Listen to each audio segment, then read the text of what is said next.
সাল্লাল্লাহু আলাইহি ওয়াসাল্লাম হাদিসের মধ্যে ইরশাদ করেছেন, আল্লাহর নবী বলেন যে পাঁচটা জিনিস আসার আগেই তোমরা পাঁচটা জিনিসের মূল্যায়ন করো। পাঁচটা জিনিস আসার আগেই তোমরা পাঁচ জিনিসের মূল্যায়ন করো। নাম্বার 1, শাবাবাকা ক্বাবলা জিরোবিকা। তোমার বার্ধক্যকাল আসার আগেই, বৃদ্ধকাল আসার আগেই তুমি তোমার যৌবনকালকে মূল্যায়ন করো। ওয়াসিহহাতাকা ক্বাবলা সাকামিকা। অসুস্থ হওয়ার আগেই তুমি তোমার সুস্থতাকে মূল্যায়ন করো। ওয়া গিনাআকা ক্বাবলা ফাকরিকা। দারিদ্রতা আসার আগেই তুমি তোমার ধন সম্পদের মূল্যায়ন করো। ওয়া ফারাগাকা ক্বাবলা শুগলিকা।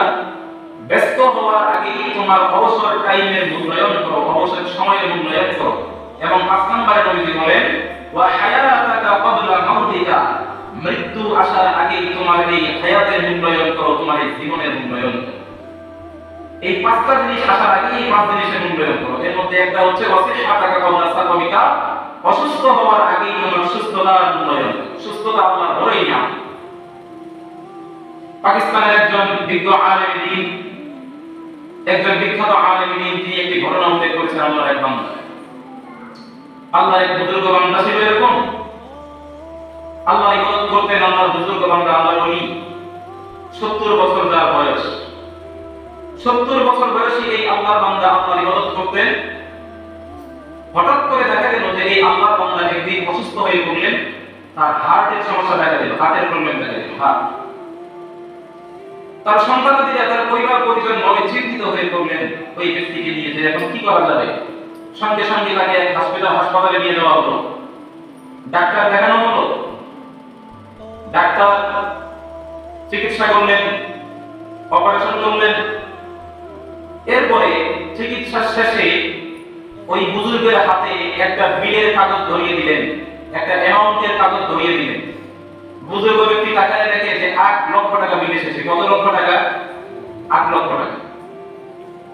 8 লক্ষ টাকা বিল এসেছে। এটা দেখার পরে ওই বুজুর্গ ব্যক্তির দুই চোখ দিয়ে অঝরে পানি ঝরতে লাগলো, চোখের অশ্রু ঝরতে লাগলো। ওই ব্যক্তি কাঁদতে লাগলেন। ডাক্তার সাহেব বললেন যে আল্লাহর বান্দা, এত চিন্তার কোনো কারণ নাই। 8 লক্ষ টাকা বিল এসেছে, এজন্য আপনি আপনার চোখের অশ্রু ঝরাচ্ছেন। চিন্তার কোনো কারণ নাই। যদি আপনি বলেন তাহলে আমি আপনার বিলের টাকা কিছু কমিয়ে দিতে পারি, কোনো সমস্যা নেই। ওই বুজুর্গ ব্যক্তি ডাক দিয়ে বলে, ডাক্তার সাহেব, 8 লক্ষ টাকা বিল এসেছে, এজন্য আমি কাঁদতেছি না, এজন্য আমার চোখের অশ্রু ঝরাচ্ছি না। আমি কাঁদতেছি এই কারণে যে সামান্য 1-2 ঘন্টা আপনি আমার এই দেহটাকে সচল রাখার জন্য, আমার দেহটাকে সবল রাখার জন্য, চিকিৎসা করার জন্য, একটু দেহটা পর্যবেক্ষণ করার জন্য আপনি 2-1 ঘন্টার মধ্যেই আমাকে 8 লক্ষ টাকা একটা বিলের কাগজ ধরিয়ে দিলেন।